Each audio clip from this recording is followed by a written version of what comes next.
Welcome to Slab Podcast, episode 71, where the grades matter and there are no rules. How you doing, Professor Oak? Very good. I am excited to be talking with you. I feel like we've had a busy few weeks. There's been a lot going on, so I'm excited to get back with you again on a regular cycle and be talking slabs again. Took some cards and what's going on in this industry and this hobby. How are you doing? Doing pretty good, man. I'm looking forward to getting back, picking your brain on a lot of the news that's broke.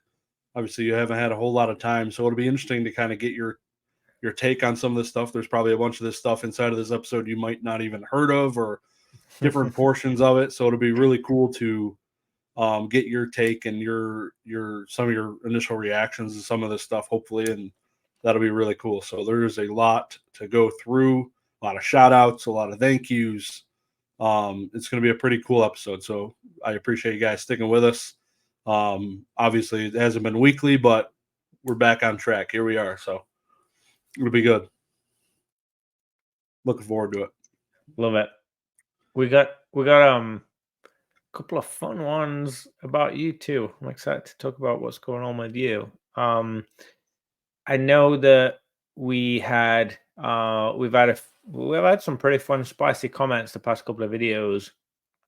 I want to talk about your one, kind of taking a little shot at Collecticon there. So you said that 12 Collecticons is blasphemy. So by 12, I'm assuming that they're inferring we should think one a month, right?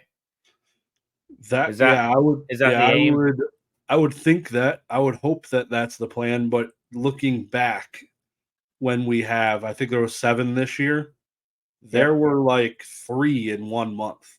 It seemed like really close to 1 month span where there was like 3 of them.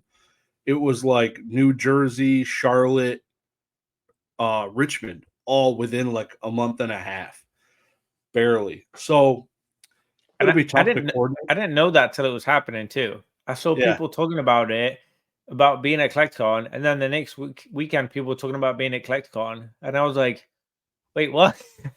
Yeah. Well, I was so confused. I didn't realize there was groups at different ones that's like you say within a week, literally the next week. It was crazy. So 12 will be interesting. Obviously, I will not be going to 12 with 7 this year. I think I'm up to. I did Orlando, and I think I'm doing Chicago. So at least 2. I think I did another one. I can't even remember.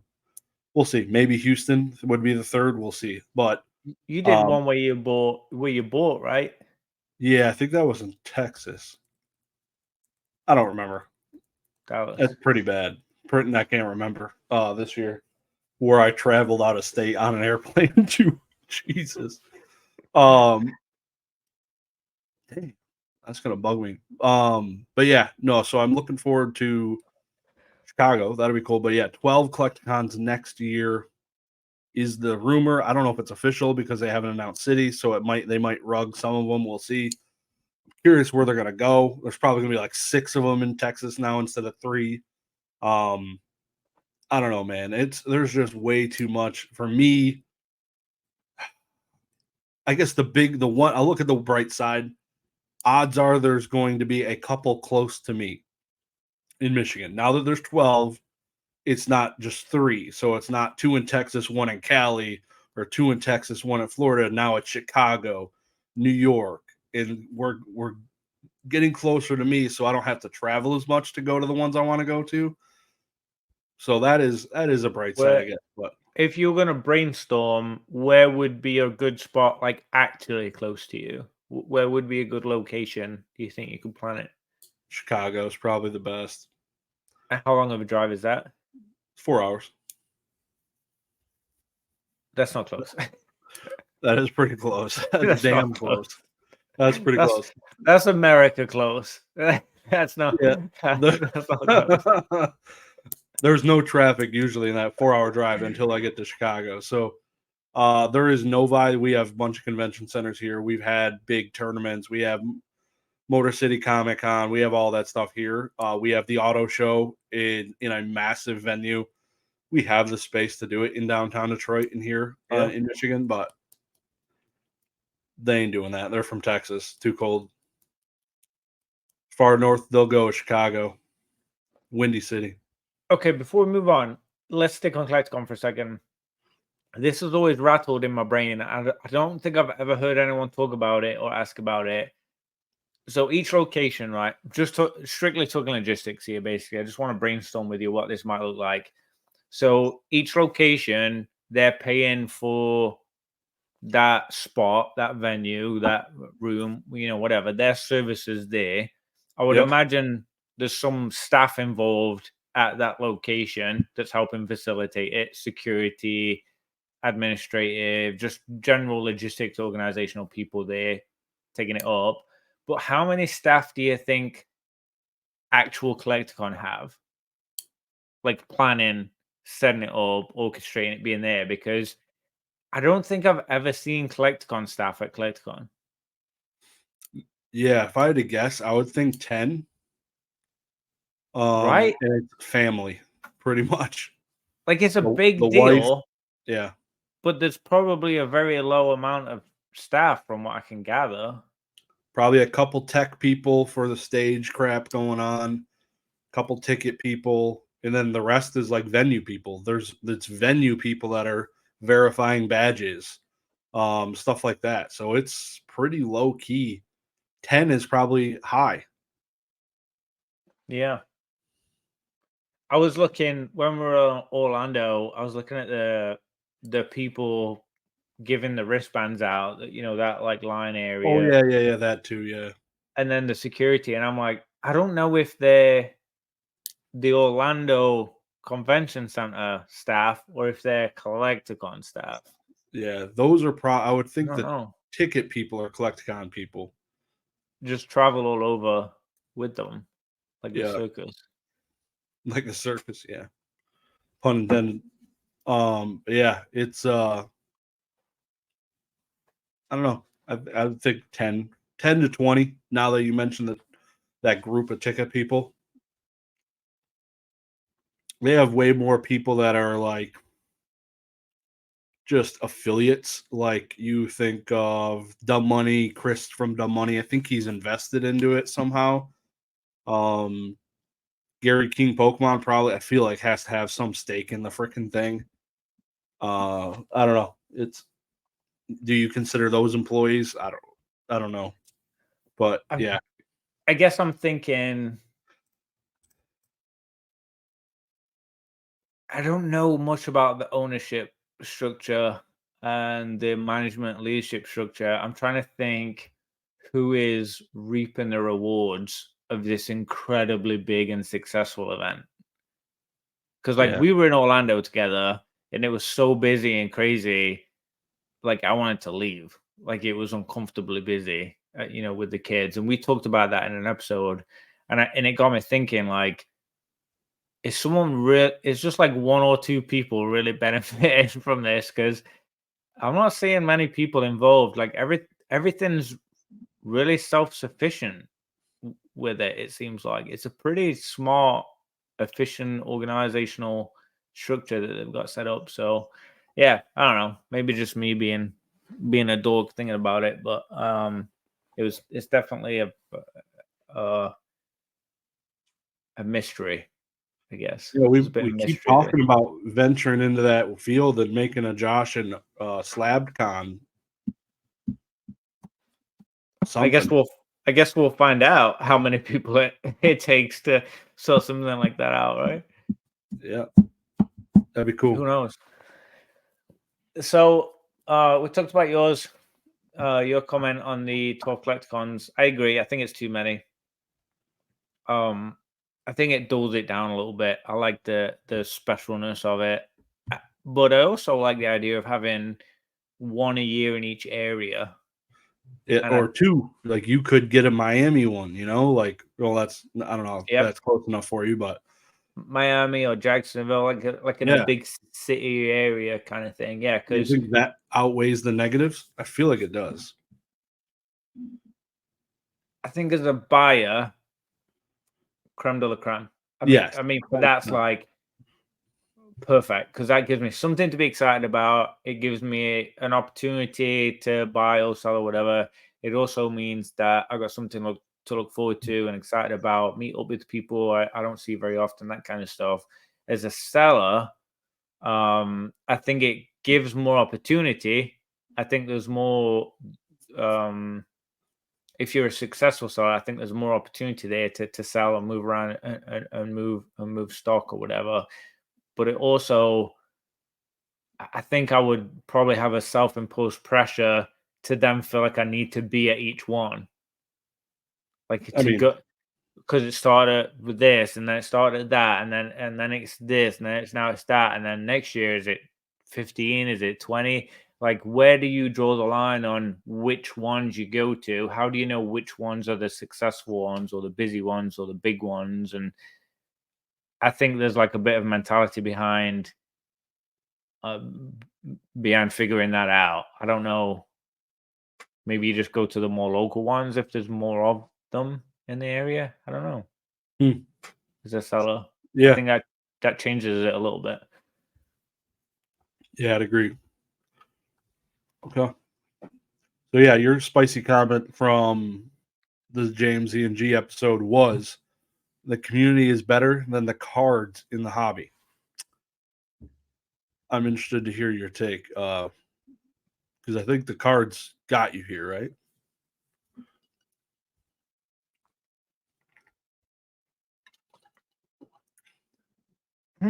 That's an interesting thought, actually, because I don't know if it did. No, I've never thought about it said that way. you That kind wouldn't be of here without them, right? Come on. that like blew my mind a little bit for a second.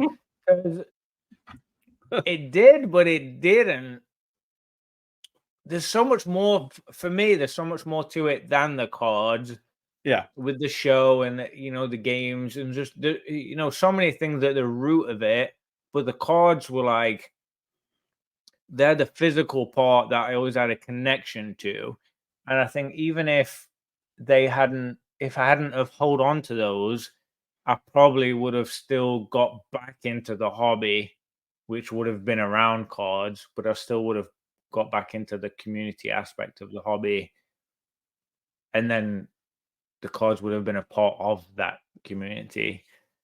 But yeah, I think your mind blew me a little bit there. I had to process that for a second. Yeah, that is well, interesting. let me paint my picture. My thought is sticking with, I think you're like tree metaphor or whatever. For me, it would be the cards of the roots because it is what I always have, always will come back to. So like they'll come and chop the tree down a little bit, trim it up, and it'll grow Yep. back. So the cards is always there. People will come in and out of the hobby. There will be people dropping out, people that I don't get to talk to as much as I used to. Like shout out Pokemon DNA for going on Beerski's channel recently. Good to see him doing something. Like you lose some of the leaves, but the foundation's always there, which is the cards. But I agree. Now the community is better. It is what keeps me here. And obviously, if I was a dead tree and I lost all my leaves, I would still have the roots. I'd still have the cards, but it would be sad. Like it would be not as fun. You wouldn't be flourishing, right? So, um, need Yeah. them both. Um, I think it's the being able to relate, right? That we're talking about Save Today, the episode was about Twilight Masquerade or Shroud of Fable, like one of the newest sets. We would have both needed to have opened packs and seen the cards and studied, is this playable or is this cool? Is this rare? Yeah. Like we would have needed to be able to relate to it. And I think the parts of the community you gravitate towards the parts that you relate to because where you're experiencing it. But like you say, a lot of it, 90% of it is the cause. Like it really is the cause. That is what it is, right?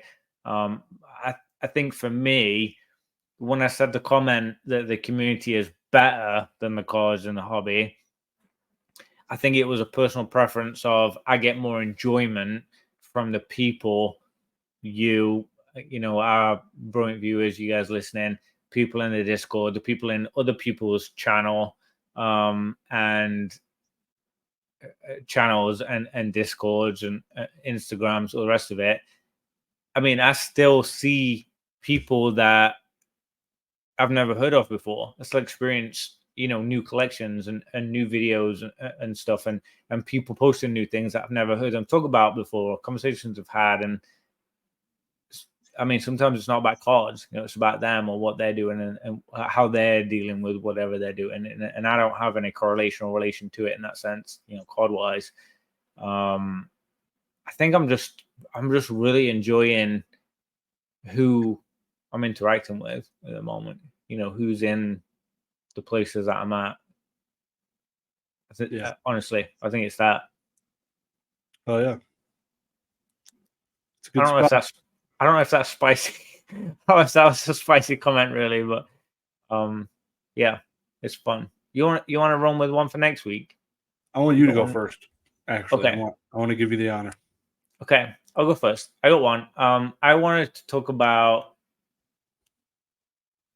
something that might be a little bit close to home for you and I.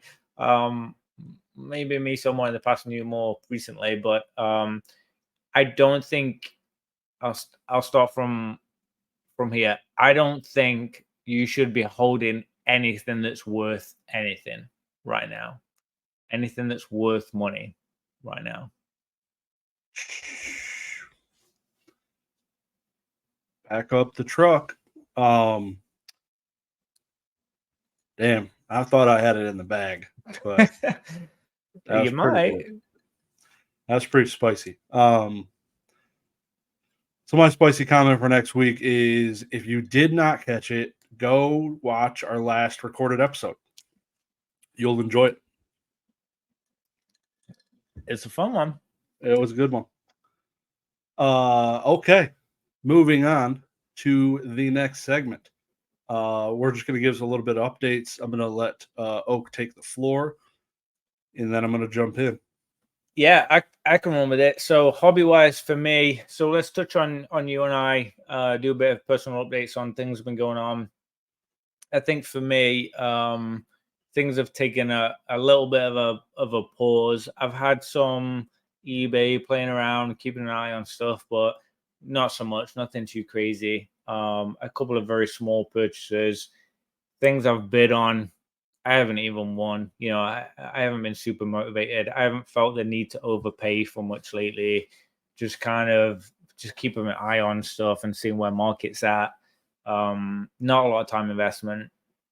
Hobby wise, personal wise, I lost my dad a couple of weeks ago, and I had a lot of people in the Discord. I did put a post in there saying I'm going to take a moment. I had to fly back to England. I spent some time back in England with my mother. I have an older. I'm the youngest of 6. I have an older brother, and then he's the oldest, and then I have 4 sisters, and then me. I'm the youngest, and I got to see all of them. We spent a lot of time together. A lot of figuring things out. A lot of support with my mother. I stayed with her while I was over there, and tried to cater to her and be her MVP as best as I could, obviously. And personally for me, I had a lot of messages and support from you guys in Discord and Instagram, in text and stuff like that.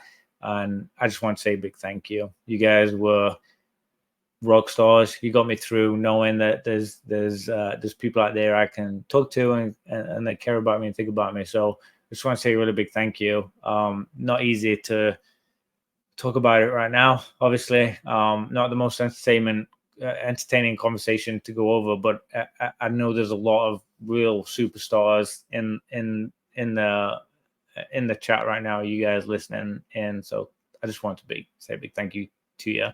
Shug Nasty, I know you listen and you're a rock star, and you sent both of us, Josh and I, a pretty amazing care package. Yeah, I got a pretty insane care package from you. So I want to say a massive thank you to you as well for that. You brought joy to the whole family. Like everyone's been eating them, trying them.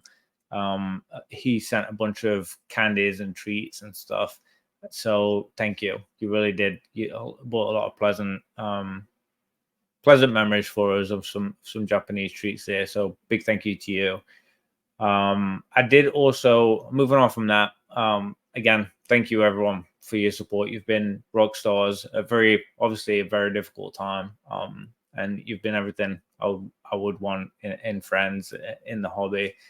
But moving on from that, one thing that blew my mind this week was I was looking at Stellar Crown and Shrouded Fable, like some of the new sets that are hitting right now, the current sets that are coming out, released, and about to hit in a couple of weeks.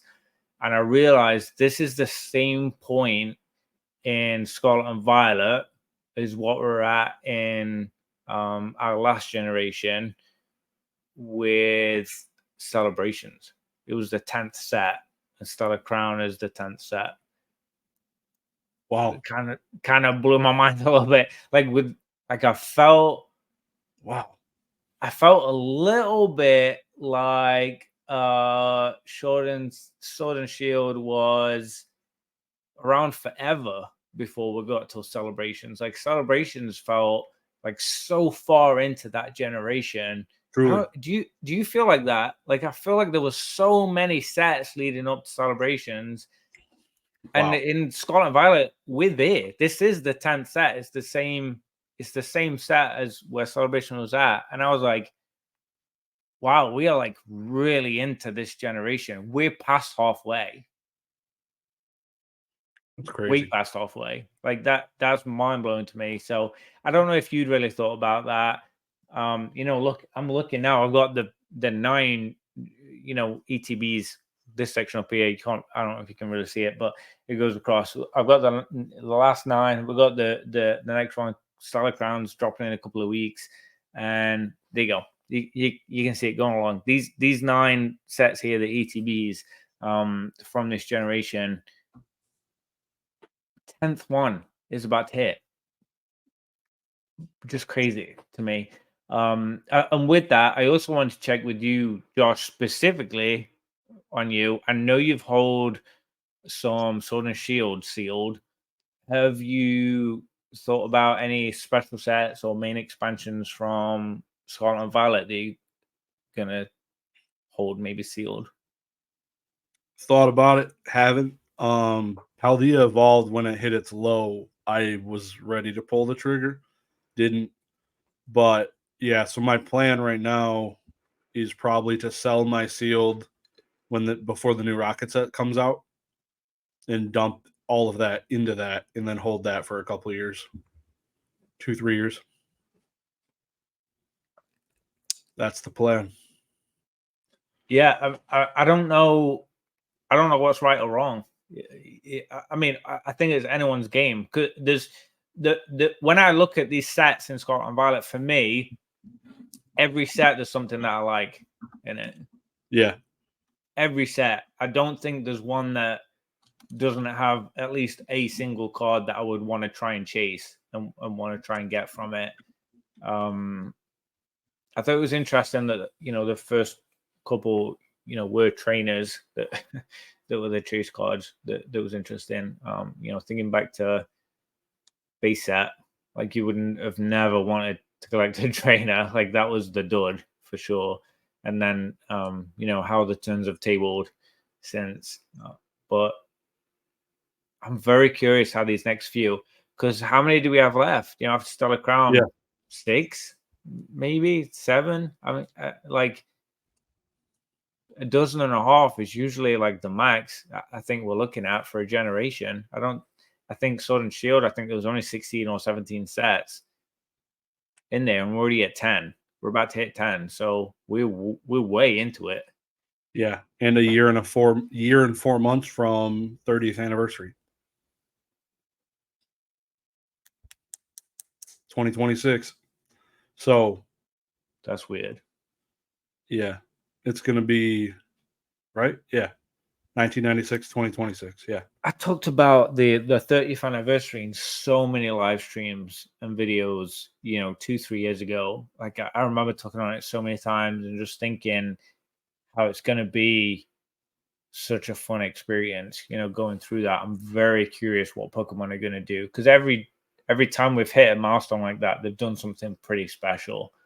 So Yeah, I am very curious what will occur, I guess, from it. for sure. But what's been going on in Greeny's life? What's happening personally? Hobby wise, where you at? So yeah, the first update is that those sealed things I have, it's probably worth almost 20 grand right now. I pretty much put 5 grand into these 2 sets, and it's about doubled in the time I've had it. It's brilliant. So if I were to sell it for 20 grand and buy 20 grand worth of the rocket set, that'd be insane if I could double my money again, in the matter of 2 years. Like So you that. talked about the selling part, but you weren't sure where or how you're going to sell it. I heard you in that video talking about that. Yep. Have you? Yeah, I Do don't you know feel yet. like you've got a plan for that yet, or no? I have a few avenues. I have a lot of local game stores I'm really close with. Consignments through them is an option, and they take whatever 15% of sale. I just give them cases of cards, and they pay me whatever cash, or consignment through Fanatics. Catch 'em All Collectibles is another option. They do Yep. sealed. So yeah, a few different things, or I could just sell at whatever 85% to somebody that's ripping a bunch. Probably, I'm guessing. So if I want to take that big of a cut, so we'll see. Yeah, so that's kind of that update. When you mentioned eBay, the last purchase, I went and looked. My last purchase was June 9th. Sparkle Diglett PSA 10 from Top Series, and yeah, the shoe fits. So it's there's been a little shift lately. I haven't been purchasing as much. I did purchase in the last few days. Like I'll still go to card shops. I bought like a enchanted Ana card. This was like $150. It's a grading play. I bought a Yu-Gi-Oh card to put in my deck because it's a first edition instead of the unlimited. Like I'm still buying random things, but it's more so for buying and selling and stuff like that. So there's been a lot of that. Calculated. Yeah, calculated. I've been Reason behind it. Yeah. selling a lot of my own eBay. My 90-day sitting at just under $10,000. So I got decent amount I've been plugging into there. There's like 14 things now listed, but it's all like $100 plus generally. So that's been going well. Just sent probably like $10,000 worth of cards to Z&G Emporium to be auctioned, and that was more so. That was stuff that was just back from a PSA, a really good PSA submission, probably 75-80% of that. And then a few items that were PC items that were just like, I don't need these. So it's kind of just, they went by the wayside. It was probably like 4 of those cards that were PC items. And then the Zapdos cards, bittersweet, man. It's a weird thing being like known as the Zapdos collector guy and just dumping, it just, a lot of people are like, whoa, like, what are we doing? Is the market crashing? Like, what's the point? Yeah. What are we like? If Greeny's selling, like, wow, this was the Zapdos guy. Like, he loved these cards. I've said it before. I always had more of a connection to Yu-Gi-Oh stuff and these video games behind me. I've said it for sure in videos where these will go way after Zapdos cards because just the connection to these is way more. But yeah, the Zapdos stuff is being auctioned through Catch 'em All Collectibles consignment. Starting the day this is uploaded, they are live to be bid on Fanatics. So go check it out. Pretty much if you type in Zapdos 10, all of those are mine. Pretty much. There's a couple that might not be, but there's a lot of fire in there. So yeah, just liquidating some things, and yeah, I'm looking forward to Collecticon in Chicago in just over a month. Which I'll be doing different things. We're making some things, not selling just cards. My wife already made like a Pokemon purse out of crochet. And I asked her, like, the thing, it's friggin' awesome. It's like this big. It's got a freaking strap on it. I was like, how much do you want to sell it for? She was like, $10, $15. I was like, No. I was like, I was like, What? somebody in my section's gonna buy that and then flip it for double. I was like, we're gonna list it for like 30, 40 at least. Yeah. See how if we sell instantly, and we'll up the next one. But She needs to make some cubs. somewhat. So some cubs like you've got. I know she's got the machine and stuff. Like there's a bunch of stuff she could do Yeah, and sell there that people would grab for sure. she's gonna do some Pokeballs that are like hacky sack type. It's gonna be like a crocheted cool. Pokeball with like weight inside of it, like That's beads. cool. So yeah, I gave her that idea. So That's really cool. You know what would do well in the southern copyrights is the your friend sells them. I've got them. The boards with the hole in. cornhole. What it's called? Cornhole. Pokeball cornhole sacks. Those are expensive, but yeah, those are like $80 for a set. She could definitely make a little Pokeball shaped cornhole sack to throw in and into the pokey hole or whatever. Like Pokehole. yeah, Jesus. sure. The kids Sounds are listening. terrible. Jesus Christ. The Pokehole. Shit. That's good. This is one of those points where the screen goes boop. Yeah. Yeah. Yeah, I'm excited to sell things that aren't just cards at the show. That'll be Yeah. I'll have something myself that I am buying. Like I worked with an artist, they designed some things. We're gonna get a bunch of those, and I'm not spoiling the plays. So it'll be really cool. It'll be really cool to have it at our booth with all the crochet stuff and some cards. I'll still have, I think I have 2 tables, so that'll be a first. Yeah, looking forward to these next week and a half of auctions. Z&G's auctions end this Sunday. I'll be live streaming and crying and whimpering on stream, and then the following Sunday I'll be crying and whimpering on stream for the Fanatics one. So back-to-back bangers. That'll be cool. I think you said bittersweet, right? Like there's a little bit of Oh yeah.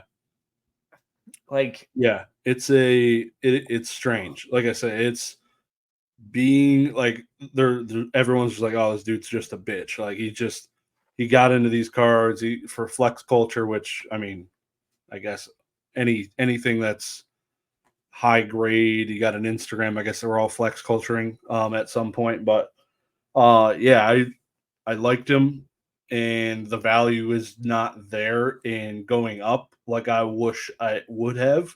Otherwise, I would kept that and sold the sealed. That was kind of my thought. I was like, yeah. So I think the position you're in is the ball's in your court right now. Honestly, yeah, like I feel like any action you take right now couldn't be wrong because you're up. Like yeah, net positive wise, you're up. Like you can't lose. Like whatever you do, it's just it's all bonus. It's all fun money. It's all contributing towards the same pot. I was in your position right now very similarly a little while back, and I sold a lot of my Pikachus, and I think most people know. Like I was at one point the number 2 in the PSA registry for worldwide, on the Pikachu set registry, and I sold a bunch of them. I don't even know if I'm in the top 20 right now. Like I still have a lot, but like not like I used to. I had a lot of Pikachu PSA 10s. I had a bunch going on, very similar to you. Like I took it very serious. Like it was a big part of my collection.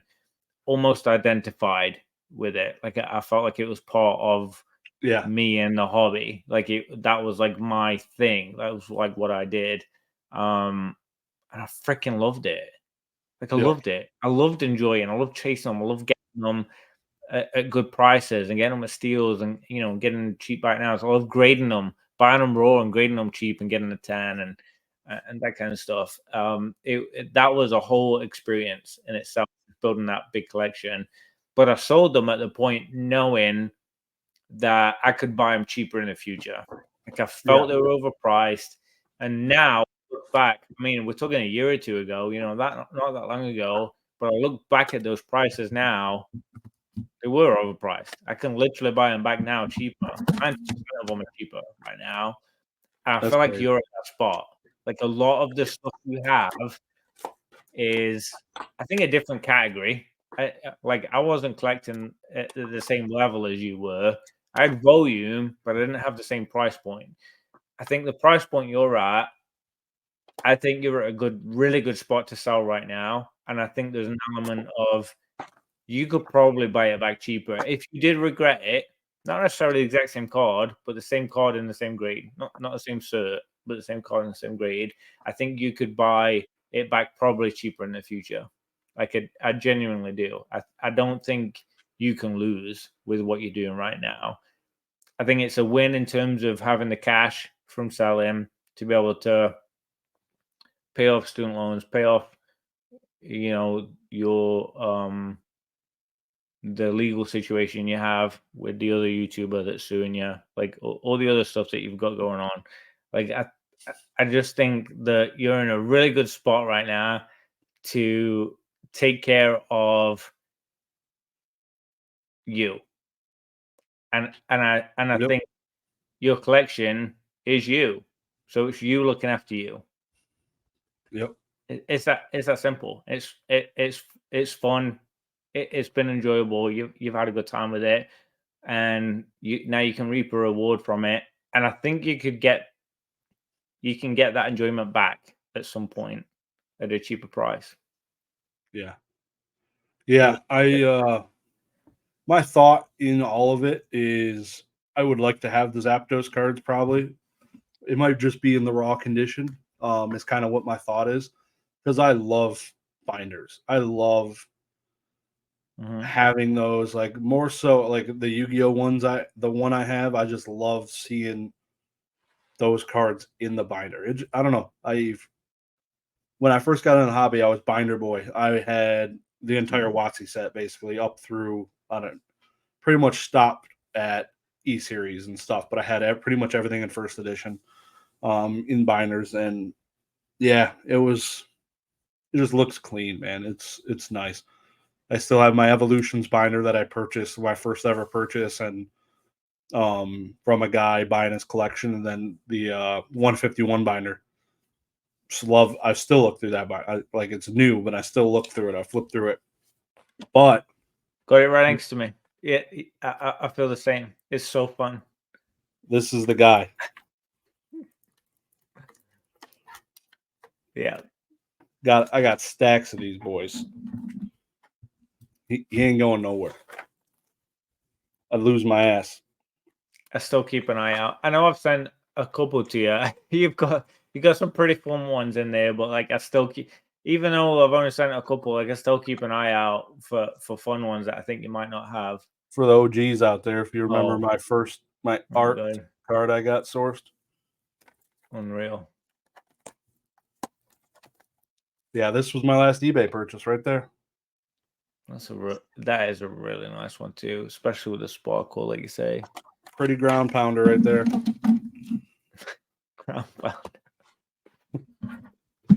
Yeah, it's gonna be bittersweet. It'll be cool to have my reaction live to it as it's happening in front of me for the Fanatics one, because I will be able to watch like the Z and G one. I'll probably catch the end of that auction, so I might not see my cards even get auctioned technically, but I'll be recapping them. So I'll be like, oh wow, pound, I got fisted there. Oh, that was a good one. Oh wow, that's bad. But the Fanatics one, I'll actually be seeing the prices tick up or whatever. So Yeah, you can watch it while you're streaming. Is there like 2 or 3 that you're thinking these are the ones that I really want to make sure, like I really want to keep an eye on to make sure they actually hit something? I mean, yeah, there's a bunch of those, to be honest. The no rarity Zapdos, I'm hoping it's 1,500 plus. The Black Label German Zapdos, that I don't even want to put a price on. The price to me was like $6,000. So yeah, Because that card, the for me as an outsider, like the auction aspect is like yeah.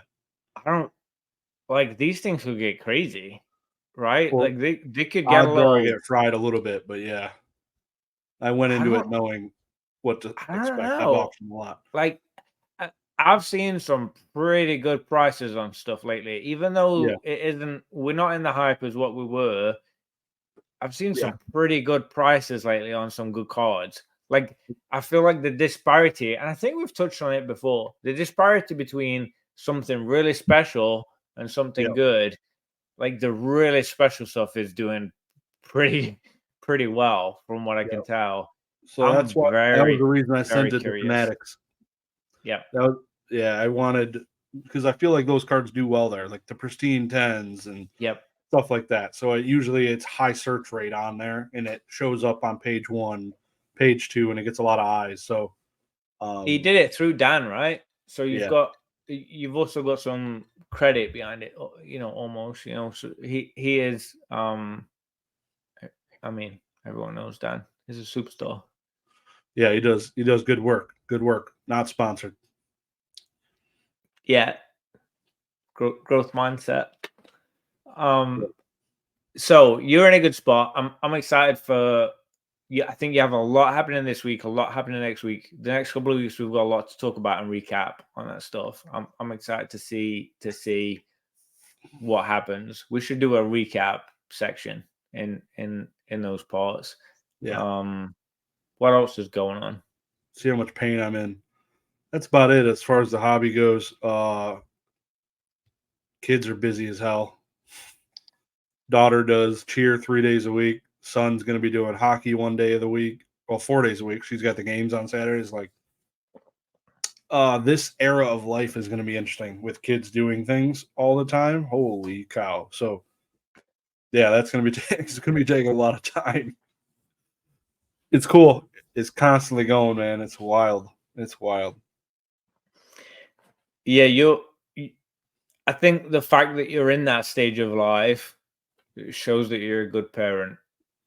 Not to get too soppy, but Yeah, like it shows you care and you love them because there's a lot of kids that they don't get to do that kind of stuff. They're just yeah, not in that position. So it, it's uh it's good to feel good and fortunate that you're in the spot where your kids can go do that stuff and you can run around and have the crazy life and be busy and suck into all that stuff. oh, They're yeah. gonna love they're gonna love and appreciate these moments so much in the future. There's, I know it.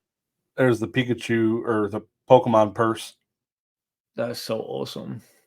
She's obviously 6, so it's at her waist. For a larger person like myself, it would not droop down that low. But Yeah, that's a pretty full. It's like a full band strap. I don't know yeah, what you call it. Yeah, that would look good visually. The bright red and the bright white that'll look really good on the table. yeah, she'll be cooking. She'll be buying me dinner. She's made so much shit, so it'll be cool to see her selling her things or somebody coming up to her lowballing her for something she's made. Yeah, Oh, it'll be cool to see for sure. I'm looking forward to it. she should throw them off and make a couple of bluey things in there. Throw a couple Oh, of dude. bluey things in the Oh my mix. god. Yeah, there's Blow so up. many kids that walk through there, man. Yeah, they're gonna the little Pokeball hacky sacks. I think are gonna print, but Yep, for sure. just like my son wants one. Obviously, he would love to have one just to throw around the house that won't break things. I Because want all the one. ones you get from the store are like hard plastic, and you don't want to throw those. So if he could just yeet a freaking squishy-ish type Pokeball all over the house and not break things, that'll be awesome. Yeah, I kind of want that myself.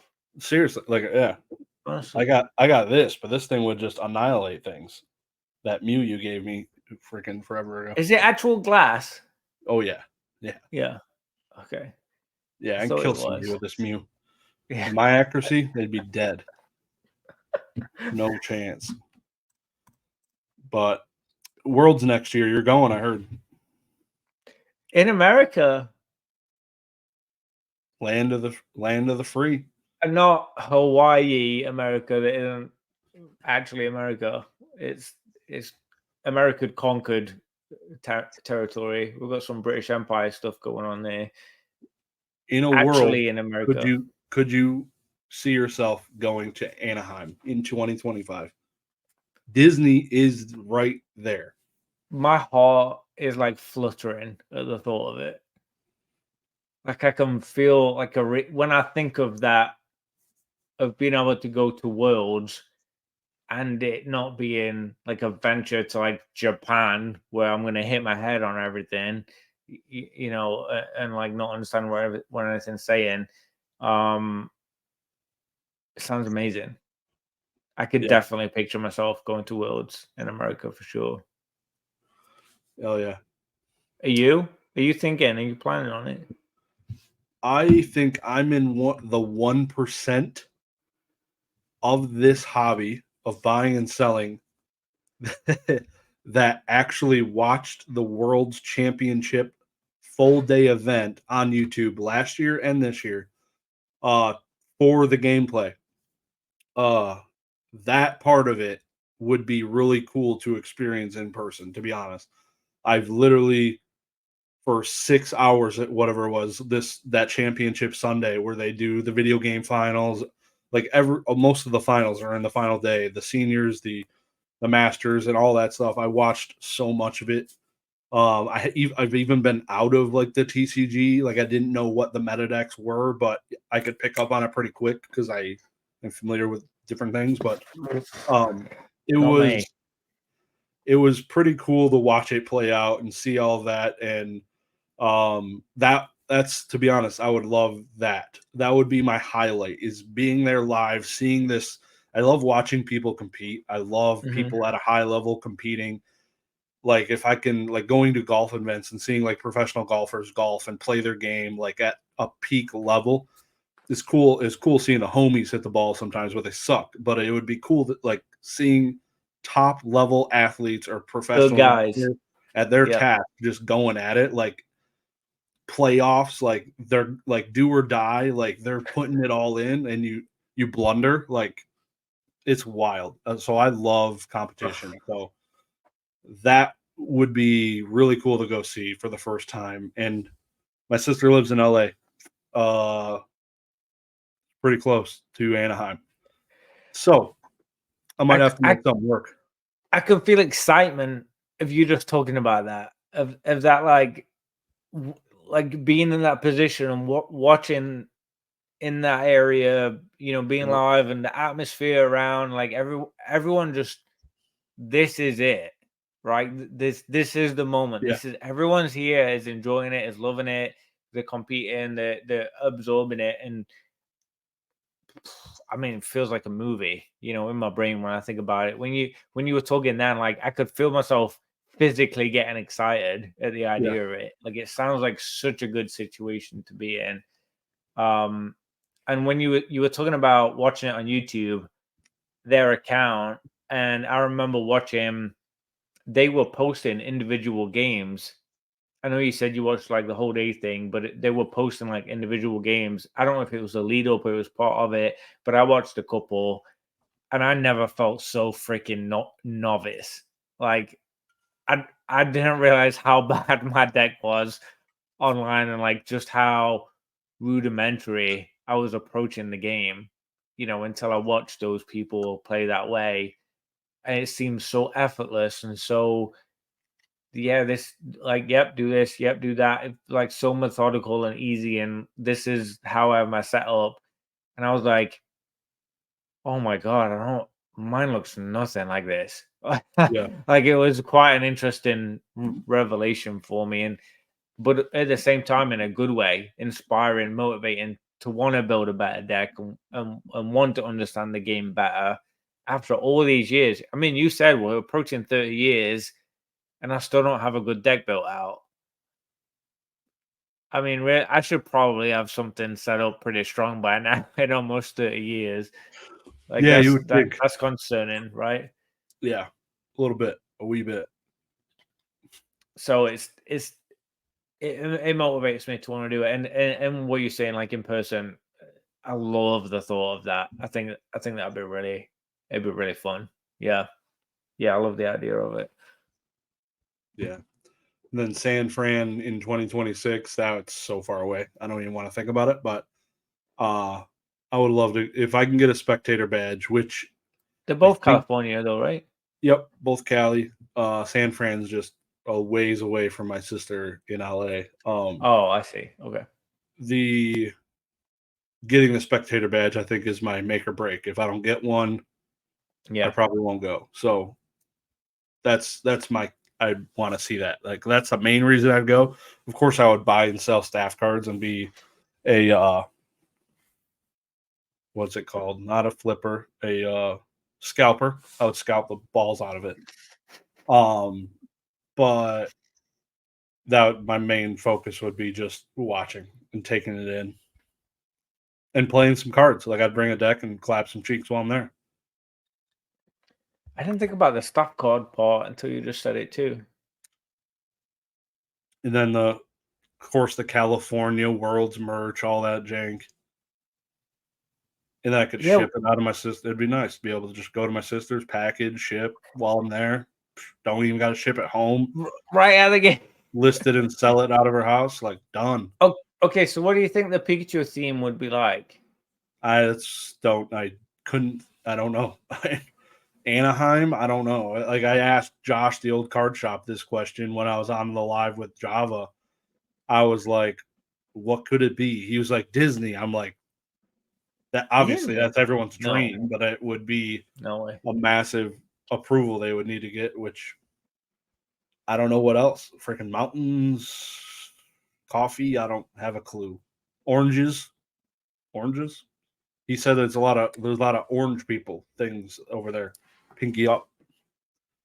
I don't think it's not technically Orange sunshine. Like Hawaii has, like if you're gonna do sunshine, I feel like that was there, but yeah, who knows? What's your guess? Could be SpaceX. Honestly, like I really don't know. That's why I was asking, because for me, I was trying to picture, is it going to be American themed? But then I think back to Hawaii, and like Hawaii wasn't American themed at all. Like not even slightly. It was very Hawaiian themed. So I don't know if they're going to take like an America approach or like a more state local approach. I can't put my finger on it. I don't know. Yeah, never mind. SpaceX is pretty far from Anaheim. No, it's not that far. Is SpaceX like Salt Lake City type? What do you like mean? Tech? Is it like tech hub area type stuff? I don't know. No. You don't know what SpaceX is, right? Yeah, the rocket ship. Yeah. So it's just north of Long Beach, which is in LA, basically. Oh, I didn't know that. Yeah. It's literally it's halfway between downtown LA and Long Beach. But it's still California. Oh yeah. Yep. So that could be, I mean, something like that could be a possibility. I mean, rocket ship emojis, baby. Yeah, I don't know. There's nothing that stands out. Like when I think of Florida, I think of like palm trees and alligators and oranges, like all the regular like Sunshine State stuff. I think of Georgia, I think of peaches. There's like so many states where you can think of a recognition. For California, I don't know what I identify California as, even though it being a pretty big state and having a lot of people and a lot of stuff going on. I don't know if it has like an identity the same way like a lot of the other states have. High Earthquake theme. taxes. I mean, what I don't know. Taxes, high taxes, Taxes, earthquakes, homeless people, hurricanes could happen. hurricanes. Okay, so we have at least four. They've got a lot Any to work on. positives? No positive. Homeless people. Did we say that one? Pollution. Yeah. Pollution 5. Yep. Yeah, I think they're up against it for themes. I'm curious. I seriously, that's what I literally was like, so excited to ask Old Card Shop this question, and it's dark. We don't know.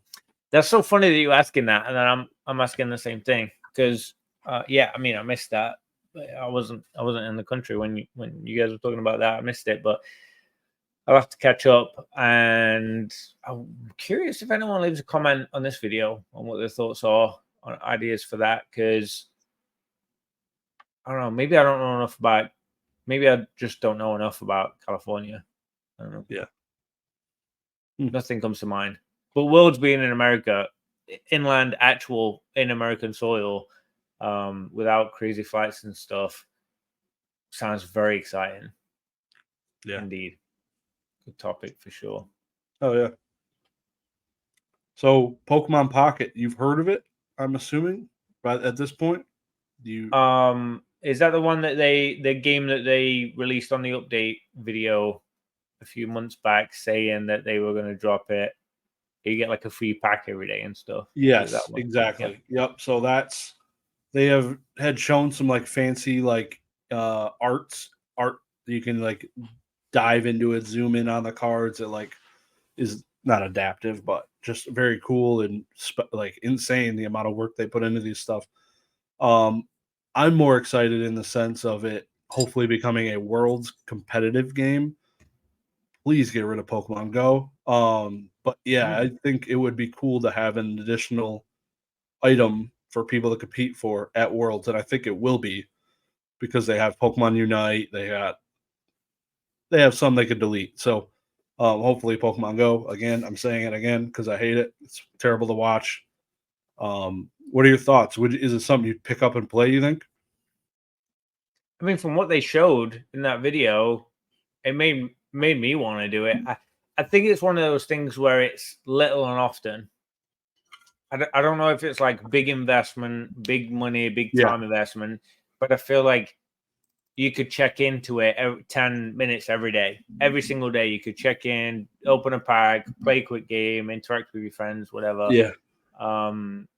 Little and often. That's how I'm viewing it. But I guess we'll see when it comes to fruition what that looks like. Tournament wise, is there leagues? Can you build up certain things or whatever? I don't know what the cards look like, rarities. I'm not sure on the details, so I guess we'll get into that. What's your perspective on it? What are you thinking on it? It seems it'll be pay to win because you got to open. Oh, you think you'll have to buy extra packs and stuff? Yep, microtransactions for sure. Yeah, there's no way they make this game and don't have microtransactions at all. So they're going to be in there. So it'll be pay to win unless, yeah, there's no way. It's got to be for sure. Maybe it won't start that way because it'll be slow. There won't be that many cards released, but it'll definitely be that way. Similar to Hearthstone, that game, which shout out to Hearthstone. I'm hit legend for the first time in my life in that game. It's been out for like 10 years. Is not free to play generally, but I was able to get legend without crafting anything, which was cool. Yeah, it's I think it'll be cool, casual game to play. Hopefully there's a nice ranking system so I'm not playing against masters and I'm playing against also 75-year-old dudes that just dabble like ripping packs. So. I think that's important. I think the administration, the organization of it the experience for each person of how they interact with it, I think that's going to be very important for long-term success. I would imagine you mentioned on the pay-to-play part. I would imagine psychology-wise, they want you to be just at the cusp of being good, but like you just want to get to great, Yep. right? Like you're just dabbling on that little. You just need that little extra kick. Throw a couple of bucks at it, and you'll get there, kind of thing. So that would be interesting. Yeah, I don't know what it looks like. We'll see. And they didn't give us a date either, right? Oh, they did. I thought I gave it a month or a quarter. It's either Q1 of 25 or the end of this year. I don't remember, something like that. But yeah, it's coming So a quick. few It'll be months quick. probably. In the Yeah, next 6 months. It should be here. I'm pretty sure. So yeah, yeah. I think there's going to be, with the simplicity of how they portrayed it. I think there's going to be a lot of buy-in initially to it, a lot of interest. So we'll see. I mean, Pokemon Go, they've made a ridiculous amount of profit. Like the money. I think you and I pulled it on one of the live streams. Like one of the just most incredibly successful things they've ever done, honestly, profit wise. So if they hit the nail on the head with this, yeah, I could see it doing really well. I want to do it. When I saw it, it made me want to download it and play it. what do you play? Any phone games currently? Yeah, but I don't throw money at any of them. What games? I don't even know what they call the bullshit stuff that just helps me fall asleep because it's so boring. So Honestly.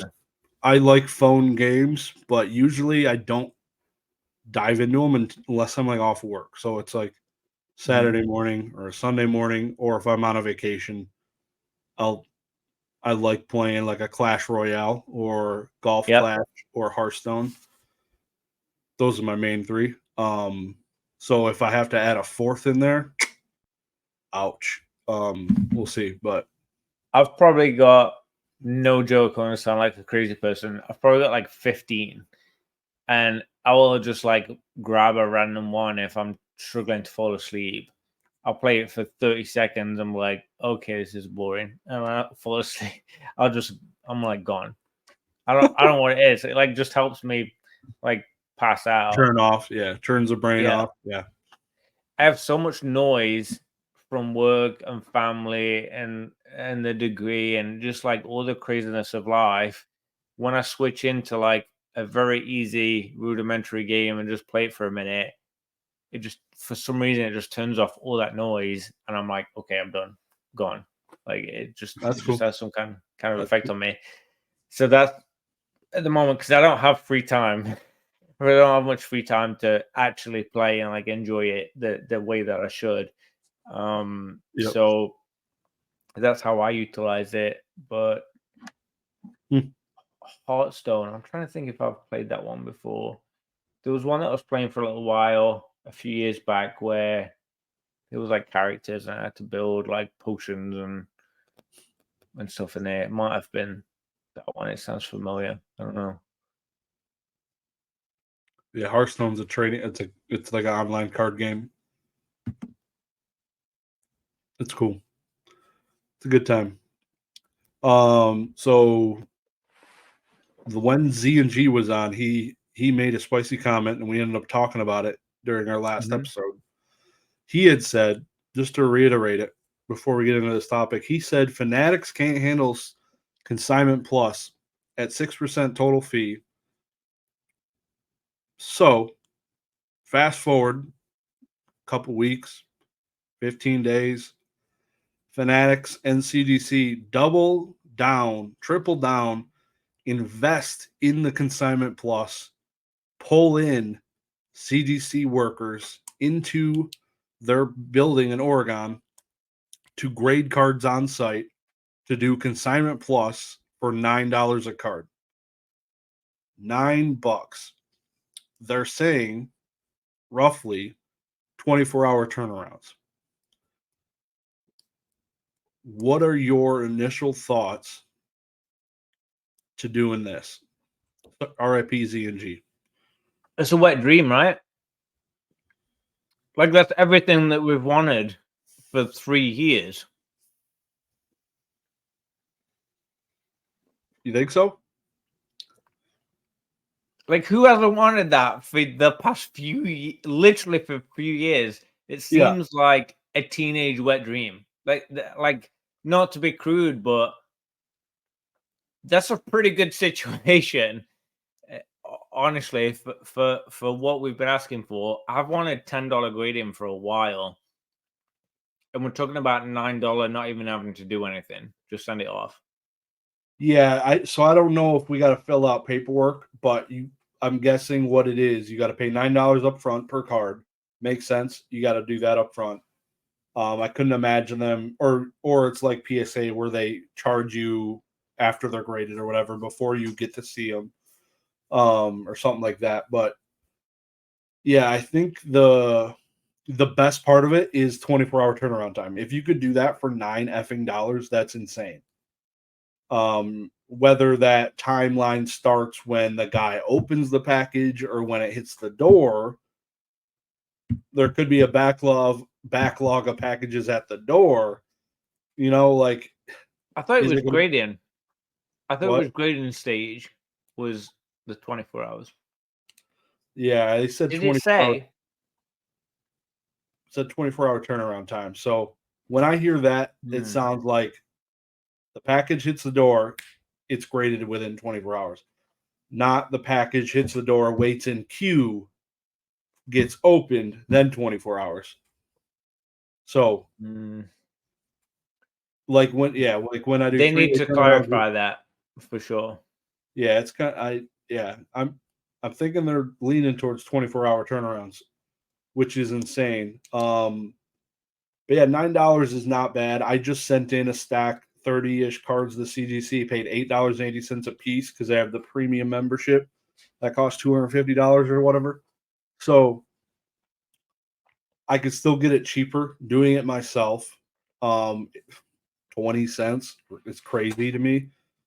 I like the thought that The you could same. just vault Yeah. them after you grade them with PWCC. You can just vault them. You don't need to insta flip them to the auction because you've already paid for the service. They already made a buck, right? So they're not relying on the auction to make money. So it's kind of cool. But you can also send it to auction, right? Exactly. Auction or buy it now. Yep. And you're not getting it back and then mailing it back, and it like there's a time efficiency there. There's the shipping, there's the physical boxes and packaging side of it. Like there's some bonuses there. Yeah, it's yeah, I don't know. I feel like it seems too good to be true. I don't know if people are going to be dubious about it. Well, it's literally the same thing PSA does for eBay. Now, yeah. But I think with a PSA one, do you got to fill out paperwork? And Well, you got to enter one by one. Yeah, you I you mean, do, it's not yeah. You just still got to mail off. you still got to do Yeah, a submission form. So yeah. that's could be the divider for sure. If you don't need to do a submission form and you just do quantity X, because $9 covers doesn't matter the price of the card. They said so. If you just do 9 times 10 cards and that's easy as that, no submission form, just floodgates for sure. It makes it way easier. That's the big difference between the PSA setup and then this one. So I wonder how PSA responds. Like, they don't have to. I wonder They're if they cooking. would.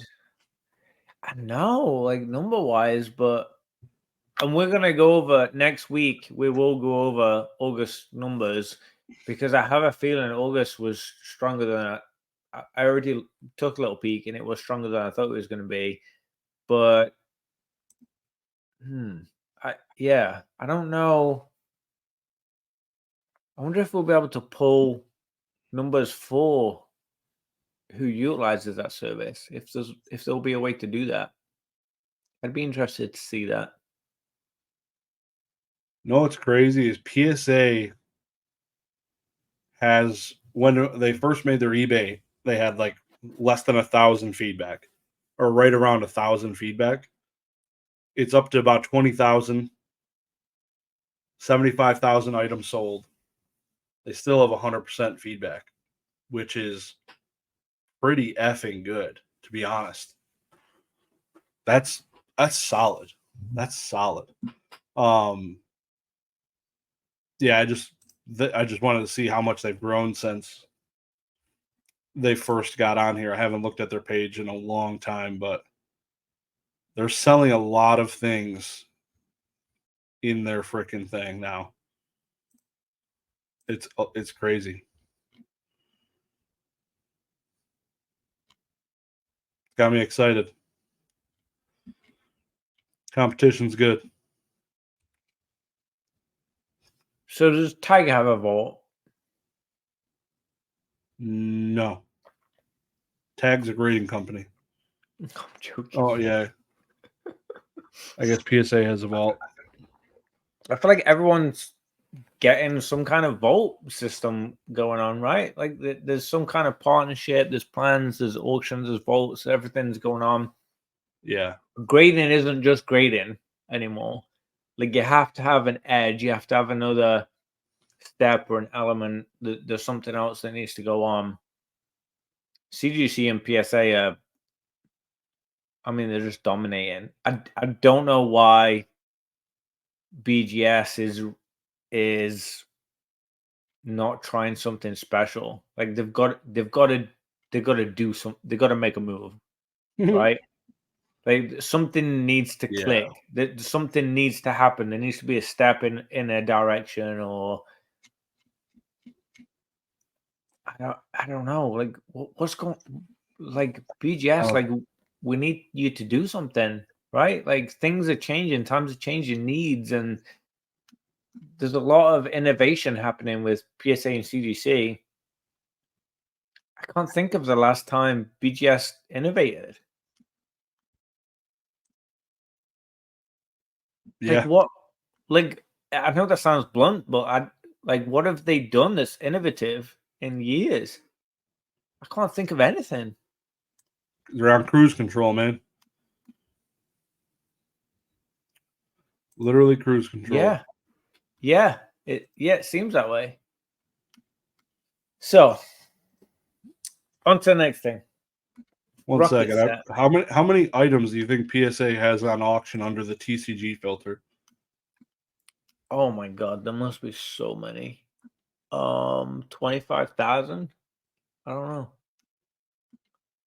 25,000. Holy shit. 25,000 listings.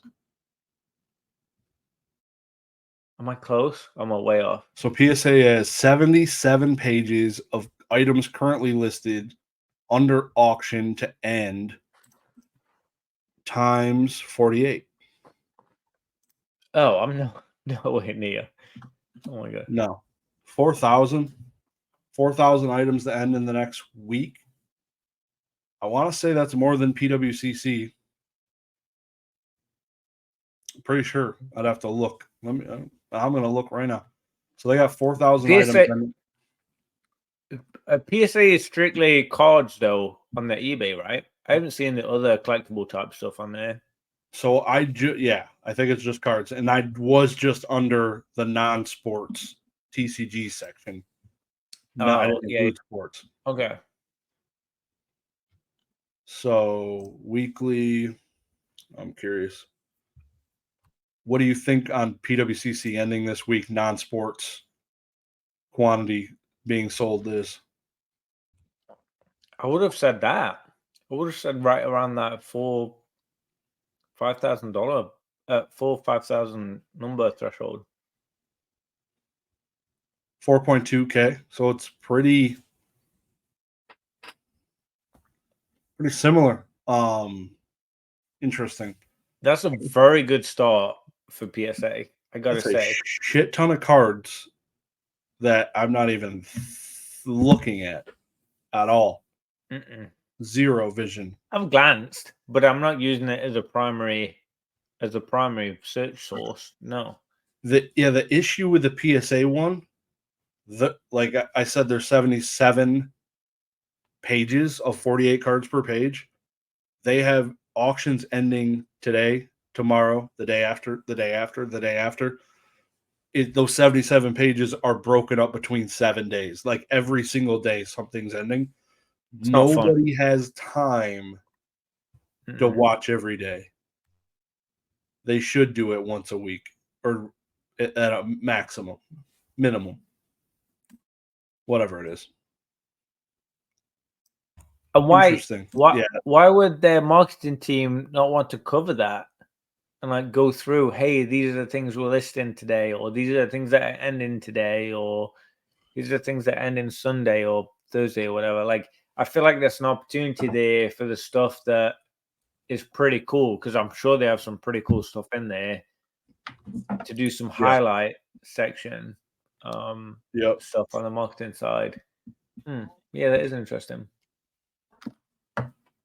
Oh, yeah, little off segment there, but that was good. Yeah. So you gonna be buying? Were you a Team Rocket man or no? The OG Team Rocket, that's the binder I have. Yeah, I know we talked about it in a previous episode, but that was the set for me. You know, I mean, base set, like we all have a connection to base set and jungle and fossil, but for me, Team Rocket had an edge, a little bit of an edge. Yeah.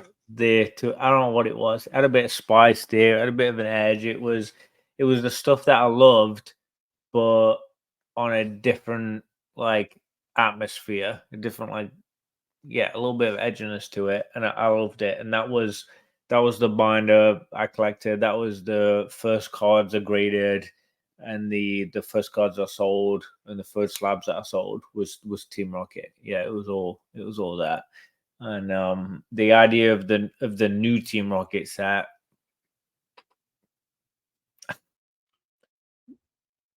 You're gonna binder that bad boy? Oh, it like gives me the jitters to think about.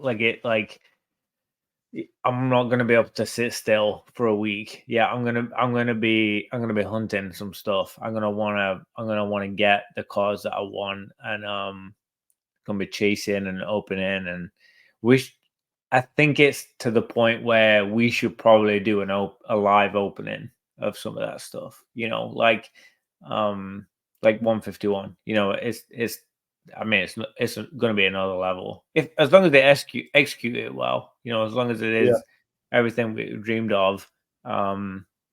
It's something I'm going to be really, really involved in for sure. Now, do you think there's a chance they bring that back and don't do Dark Pokemon?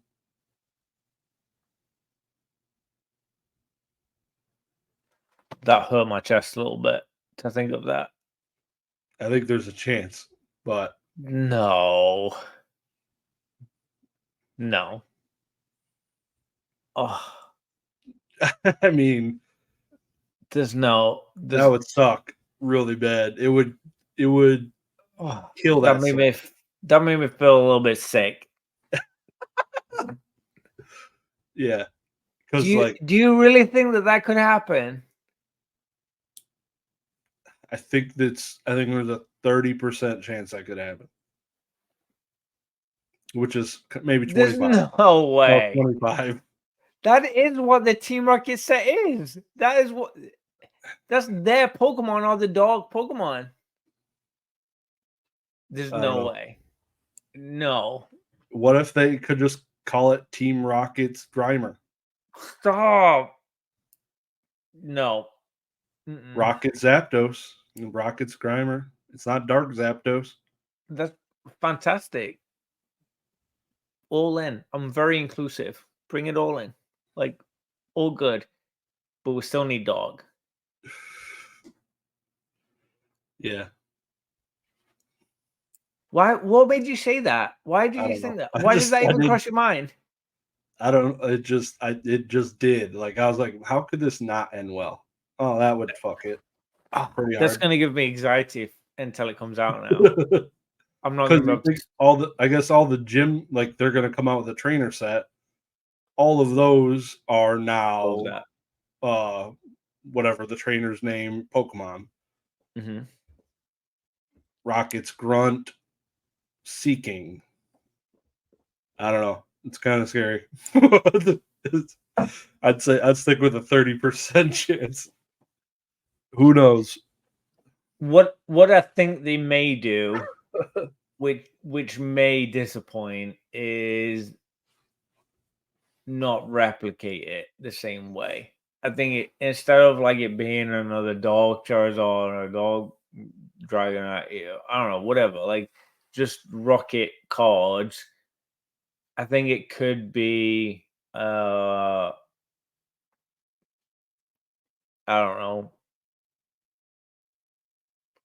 like a different name, I guess, a different, like a newer generation version, essentially, but be the same thing and try and connect it to Rocket. The problem with that is though is like trying to think of that is Rocket really isn't a current generation thing, right? Like it's the OG bad guys. So I can't, yeah, I don't know if I can link it the same way. I can't picture it. Yeah. I don't know. Yeah. We will find out. I think I don't When? know if it's first quarter, second quarter next year, but Okay. I don't coming know up. if I don't know if I heard a date. I don't know if I heard a plan for that. I So don't think it's this. I'd put it as doubtful for this year, just because when okay. they licensed whatever they did for that set name this year. It was this year, so odds are Yeah. it's next year, but I don't know.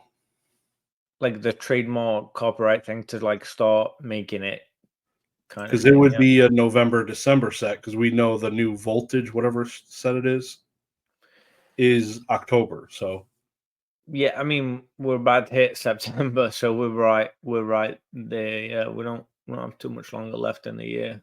Um, crazy. hmm. Want to wrap this with some shout outs for some awesome legends? Only the best. Let's talk about them. I heard Go ahead. PokeChef was doing some dabbling in the selling market. That was exciting to see. Him posting that. So he's selling on eBay Live, right? Yep. He's going straight into eBay directly. Jump in there, buy With his own the eBay. Yep. 60 cent auction. You can buy it now. You have everything's linked in that live stream, you store all that kind of stuff. You can buy in there. That's very exciting. I love the idea of that. I pushed a couple of people to that I haven't seen do it yet, but I would like to. I would like to see them do that because I think they do well. And PokeChef doing it was exciting Yeah. after work, I'm guessing. But yeah, I think he'd do well. He's very involved in the hobby right now, so I'm curious what that's going to look like. What he's going to Yep. do. I want to be in those lives. What else have you seen right Yeah. now? So it will link all four of these channels down below for you guys to go check them out. So go check out PokeChef's eBay. Most recently, I was in Shiny Cards and Collectibles. He is on Whatnot, just ticked over 6,000 followers. They've been doing it What? 2 months, That's amazing. 2 months, I think, two and a half, something like that. Not long. Wow. 6,000 followers on Whatnot. And I checked in. It was a Beerski stream. Shout out to Beerski. He is a streamer for Ray Shiny Cards. Um, awesome stuff. I bought a couple 151 bundles, Japanese, got absolutely fisted, but it was a good time and great people, honest sellers. Could not recommend enough. I really like what he's doing. The way, like, obviously a good cool way to grow is through giveaways and stuff. People can just tune in and get free stuff. Oh, I'll bid on this, why not? Is the giveaways he's doing, and I think if I ever did something, I would copycat. Like if I ever did this, I would copycat it. get my wife to stream or whatnot because probably do pay better in teaching.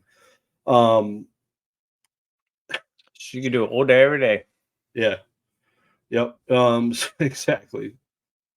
Might be in the cards. But the giveaways he does like every 3, 4, 5 minutes, whatever interval it is, he gives away a free pack of Japanese, whatever. I think a Scarlet and Violet base. So literally every 3, 4, 5 minutes, probably 5 minutes, they're giving away a free pack to somebody. So Sweet. yeah, it's probably a $2 pack at cost, $1.50 maybe. I don't know what it is. If that, maybe $1, $30 per box. I think I might have heard at one point. So I don't know where it's at the moment, but yeah, it's yeah, not crazy. yeah, it's Japanese, so also it's cheaper, and I think I heard him say it was kind of cheap. So it's not that bad. You can get good hits in it still, decent, being an actual set and not like it's not like you're giving away trick or trade packs or something like that. They're actual Right. set Yeah. packs. So it's retaining the people and they're following, so they can keep getting the givvies and stuff like that. So doing good stuff. I'm looking forward to checking out PokeChef too, though. So who else we got? Yeah, I mean, I think with both of those guys, they're people that we love in hobby. It's not surprising. There's 6,000 followers, but very exciting the thought of it in such a short period of time. Yeah, absolute superstars. I know we've got Weedle that has been playing around on eBay for a little while and now has Thrifty involved and doing selling. Thrifty is someone near and dear to my heart. She's, obviously an absolute superstar, and so that's a fun one for me to see again in eBay directly. And I'm curious to see the pattern for that because they both have different energies. So I'm curious, like who does on what day and what times and stuff. I want to be in them. There's a lot of these that I really want to be in and watch and bid on stuff. I don't know why. Like I feel like every time I'm in any of these live streams for these guys, all of the people listed that I've been in, I get outbid every time. I feel like I never win anything. I'm like always hitting the button, and I'm like never win anything because there's just so many people. There's so much engagement, so many people interested and like active in there. And I love it. I love being I love being a part of that. So that's been fun. Who else were we missing? Mr. $1 himself, old school Pokemon, $1. He I love how he says it. killing it on eBay Live still. Mr. Walrus's right hand. Yep.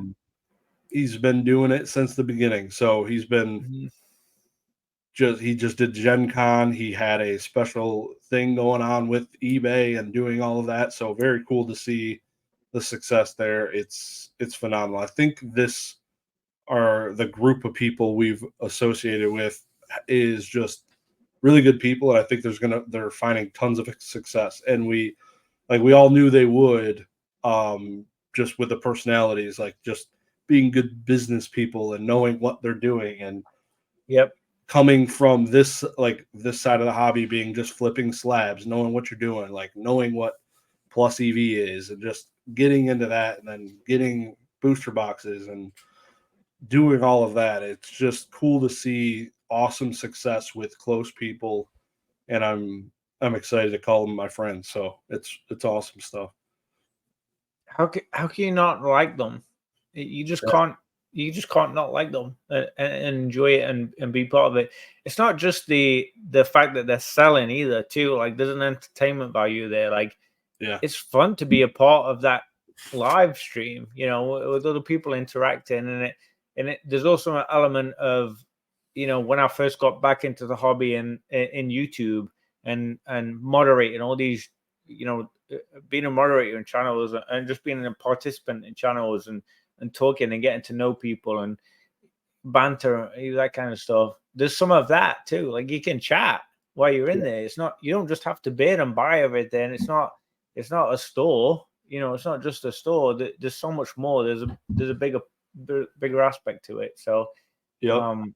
that's fun too. Yeah, I think again it builds. I feel like those people, you guys, and I know you guys listen to this, all of you who just shouted out, you're a new chapter in this hobby, and that really excites us. That's very exciting. The idea of that, there being a new chapter, like a new footstep, on the footpath that we're on here in this hobby, in this community, and I love it. I love it. I'm so glad it's happening. So yeah, love you guys. Awesome stuff, man. Fun getting caught up with you, catching up with you. Looking forward to getting yes, recording some more, and it's a good episode. Appreciate you guys watching. Yeah, thanks everyone. Thank you, Josh. You're a rock star. I know, obviously we had a little break there, but I appreciate you sticking with me. Everyone, please hit the thumbs up. I know you guys have listened all the way up to this point. Just hit the button real quick. Drop your spicy comment. I love reading through those. Josh loves reading through those. Everyone loves upvoting them, hitting the thumbs up and responding. So drop it. Just think of one, something fun, something exciting. Get involved. You could be a winner. We've had winners from all over the place, like with all different types of comments. So don't be afraid to get involved. Get stuck in there, and we love you guys. We'll see you later. Take care. Peace. Go watch last episode. Bye.